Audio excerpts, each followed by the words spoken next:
Ladies and gentlemen, I did a video here at Mokwa Times, and the video was about the betrayal that Uhuru Kenyatta noticed from Raila Amolo Odinga. In a nutshell, I was simply showing how Raila Amolo Odinga betrayed Uhuru Kenyatta. And a viewer in this channel here, my supporter, came on the comment section and said this. Raila Amolo Odinga actually was in talks with William Ruto as early as 2018. They were one team as they were heading to 2027.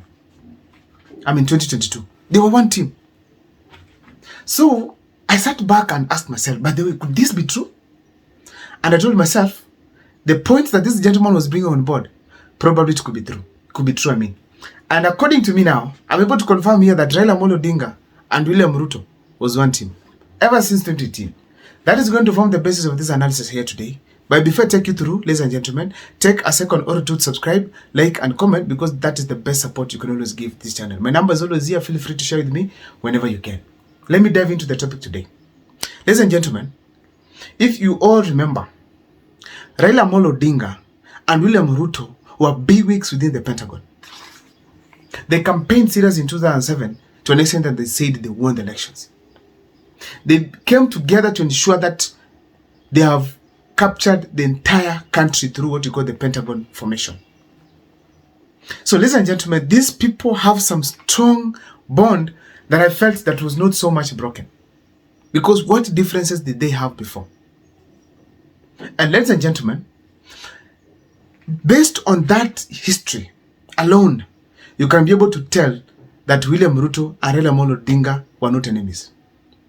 Number one. Number two, William Ruto has claimed a number of times that Raila Amolo Odinga is called the former Prime Minister of this country courtesy of his aggression when they were having talks during the 2008 talks led by Kofi Annan, the late. During that time, William Ruto stood firm and said no. Actually, wanted Raila Amolo Odinga to be declared president, maybe Kibaki to become the Prime Minister. Actually, William Ruto wanted to be the Prime Minister of the country. But when Raila Amolo Odinga was to be the Prime Minister, William Ruto was taken back to become a cabinet secretary, maybe a minister by that time. So Raila Amolo Odinga, in a nutshell, is the Prime Minister of the Republic of Kenya, courtesy of the stand of President William Ruto, then Raila Amolo Odinga's right-hand man. Now today as we speak, what are some of the things that are showing that these people were in talks before, despite having these two histories? What else? Number one, it is the fact that when these people had a chance to go for the presidential race, Uhuru Kenyatta backing backing Raila Amolo Odinga, and William Ruto being isolated. Ladies and gentlemen, something strange happened. They all went to the Mount Kenya for the votes. That was a clear indication that these people wanted to ensure that Mount Kenya does not support anyone else outside. To ensure that all the Mount Kenya votes are within the basket. The basket of Raila Amolo Odinga or William Ruto.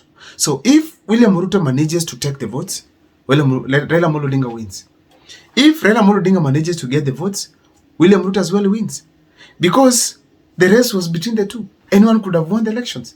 So in a nutshell, they ensure that Mount Kenya is in check. They divided Mount Kenya themselves. They decided to divide Mount Kenya. Wow, wenyewe. Ladies and gentlemen, that was huge from my side because I feel strongly that if they could have decided not even to go for the running mates there, or even one of them to go there, there's a likelihood that another candidate could have come on board who could have seemed to be better than William Ruto and Raila, and eventually angepewa votes za Mount Kenya. But now, they ensured that Mount Kenya was locked within them. Very crucial. Very crucial. Ladies and gentlemen, apart from that, they also ensuring that Uhuru Kenyatta does not go to any other person. He does not support any other person outside their circle. So he had to support either Raila or support who? William Ruto. So they ensure that they have also locked Uhuru Kenyatta not to take his game somewhere else. Because if they could have had problems with Uhuru Kenyatta, then there's a likelihood that Matiang'i could have been fronted by that time. And I think it could have been a walkover for Matiang'i. Could have worked on these people seriously. because Uhuru Kenyatta knows how to play the game. And Matiang'i had a good track record by that time. So, ladies and gentlemen, it's very clear that they wanted also to checkmate Uhuru Kenyatta. Ladies and gentlemen, you have also to state it here categorically that these leaders, when they come together, that is Raila Amolo Odinga and Uhuru Kenyatta, and William Ruto, their manifestos match. Whatever this is saying, housing, this is also talking about housing. They have so many things that were in common. And those things, as they are being implemented, William Ruto and Raila Amolo Odinga are all happy about them, despite the pain that is coming from Kenyans. Because you can't just come from opposition and suddenly, like what your antagonist was doing before. It cannot be just a coincidence. These people had a plan. Also, you can see the issue to do with Adani. Raila Amolo Odinga fitted so much inside to an extent that he didn't even question as Kenyans were doing the questioning. So Raila Amolo was very comfortable, meaning this is a joint plan that they had, and I'm suspecting that Adani funded two of them in the campaigns. So this Adani was a common denominator for William Ruto and Raila Amolo Odinga, because Raila Amolo Odinga came here recently and told us he's regretting Adani leaving the country. And our question was, why? Because it is not only Adani who can be able to make the airport. If Adani was rejected, there was room to bring other investors. But Raila Amolo Odinga feels that Adani was the only person who was to do it. Now, ladies and gentlemen, that is not enough. Raila Amolo Odinga came out and said that his votes were stolen, that there were some servers in the cloud somewhere in Holland. And then you ask yourself, now, after joining President William Ruto, why is the conversation about the servers not taking place? Why is it that they cannot agree now, because you stole my votes, now give me half of the government, or make me president, or maybe this and this should be happening? The fact remains that Raila Amolo Odinga knows very well the game they had played before, and they know that was the best way they could be able to do it. Remember, William Ruto and Uhuru Kenyatta walikosana mapema. That is by even before the runoff, before the second election that was declared by the IBC, before actually even the ratification of the elections. They were not in good terms with William Ruto. Uhuru Kenyatta and William Ruto were not in good terms. So William Ruto felt like, if I'm not going to be with Uhuru Kenyatta at this point, then Raila Amolo Odinga should be close to him to checkmate this gentleman. So Raila Amolo Odinga came on board. William Ruto had to work that is like he's an enemy. And William Ruto knew very well by using Raila Amolo Odinga's name, he can win the Mount in Kenya and flush Uhuru Kenyatta out, so that they ensure Uhuru Kenyatta is not in control of the Mount Kenya people. And as a result, it happened. And that is very clear.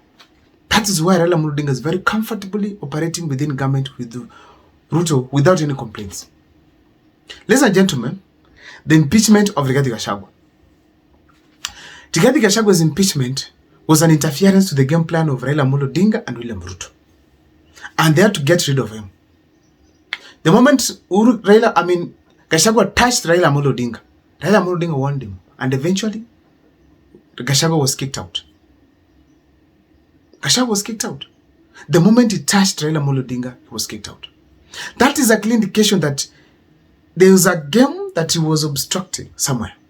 And they had to ensure they have dealt with him. Ladies and gentlemen, also to state it categorically here, the development project going to Luo Nyanza, the language that we are seeing around, it has been Mount Kenya loan that is getting development projects. We are paying loans, do not help us. Some people think they should only, they're the only ones who should be in leadership. Such language, and most especially coming from the people of Luo Nyanza, you can think that these are people who are not given 1 million votes through Raila Amolo Odinga in 2022. You can imagine that Mount Kenya never voted even one person to Raila Amolo Odinga. That now all the jobs are directed to the Mount Kenya people. That is a clear indication there's a plan that was in place and it is there right now, that is being executed, and that William Ruto and of course Raila Amolo Odinga is one team. They are forming one team, and that is what you are going to see in 2027. I don't know what is your take, but feel free to share with me in the comment section, ladies and gentlemen, on what you think, whether Raila Amolo Odinga really wanted to be president or not. See you next time for more videos.